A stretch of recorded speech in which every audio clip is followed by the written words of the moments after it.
उच्च व तंत्र शिक्षण विभाग, महाराष्ट्र शासन व पुण्यश्लोक अहिल्यादेवी होळकर सोलापूर विद्यापीठ सोलापूर यांच्या संयुक्त विद्यमाने प्राचार्यांसाठी राष्ट्रीय शैक्षणिक धोरण 2020 संदर्भात विद्यापीठात कार्यशाळा आयोजित करण्यात आली होती।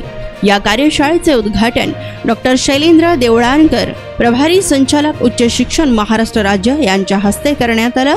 विद्यापीठ व महाविद्यालयाचे राष्ट्रीय शैक्षणिक धोरण 2020 ची होणारी अंमलबजावणी व त्याचा आढावा शासन स्तरावरून अशा प्रकारच्या कार्यशाळेतून घेतला जात असल्याचे डॉक्टर शैलेंद्र देवळानकर यांनी सांगितलं। अशा प्रकारची पहिली कार्यशाळा पुण्यश्लोक अहिल्यादेवी होळकर सोलापूर विद्यापीठात आयोजित होत असल्याबद्दल त्यांनी आनंद व्यक्त केला। यावेळी डॉक्टर देवळानकर व माजी कुलगुरू डॉक्टर नितीन करमळकर यांनी मार्गदर्शन केलं। दरम्यान अध्यक्षस्थानी विद्यापीठाचे कुलगुरू डॉक्टर प्रकाश महानवर हे होते। विद्यापीठ राष्ट्रीय शैक्षणिक धोरण 2020 ची अंमलबजावणी करण्यात नेहमीच अग्रेसर असून पुढेही राष्ट्रीय शैक्षणिक धोरणाची अंमलबजावणी करण्यात विद्यापीठ नेहमी पुढाकार घेईल अशी ग्वाही कुलगुरू यांनी दिली।